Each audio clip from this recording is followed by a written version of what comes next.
A movie adapted from a video game? Here we go again.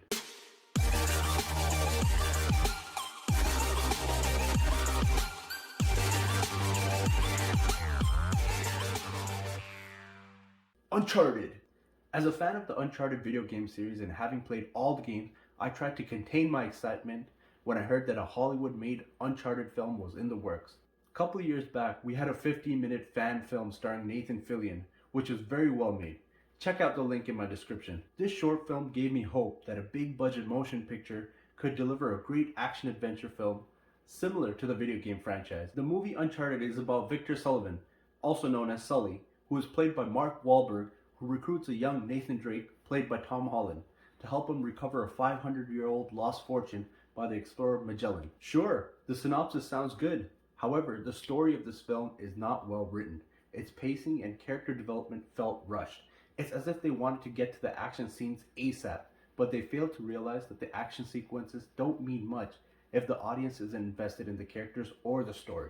For a treasure hunting story, there were a lot of unbelievable, convenient plot points which worked in the favor of the main characters.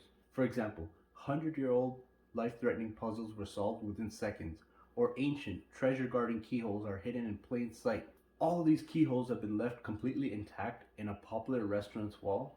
Like, come on. The casting of Mark Wahlberg as Sully did not work. He doesn't look like Sully, he doesn't sound like Sully, and he doesn't even act like Sully. I get that it's an origin story and that Nate and Sully's chemistry won't be as per the games, but still, seeing that Mark Wahlberg was just mailing it in. Perhaps he's still mad about being originally casted as Nathan Drake, only to be shafted to play as an older role now. They also shortchanged Nate's treasure hunting ability. Another character does all the heavy lifting investigating, and Drake sort of just follows his lead. I like that the story doesn't constantly remind you every 10 minutes that it's an adaptation of a famous Uncharted video game. Like, hey, remember this from the game? Are you impressed yet? Feeling nostalgic? Remember this item that was used by Drake in the game? Amazing, right? I knew that going into the movie, and didn't need a constant reminder. Plus, this way, it doesn't make the people who aren't familiar with the video game feel left out. Don't get me wrong, a callback to the game is required, and the movie does it at the right time. When Nate puts on the iconic two-gun straps with the video game music in the background, it gave me goosebumps. I was seeing one of my favorite video games come to life. One of the positives of the movie was Tom Holland. Tom Holland played the part of Nathan Drake pretty well. He was witty, smart, and he does a lot of his own stunts, which makes the sequences look believable. Tom is a good gateway for audiences who have never played the games before. Similar to the games, Tom isn't a big guy, so during fight scenes, he would rely on his small stature and quickness to avoid getting beatdowns from larger enemies. However, when the larger dudes did get a hold of him, he got knocked around, and you could feel the pain. The big action sequences worked for me.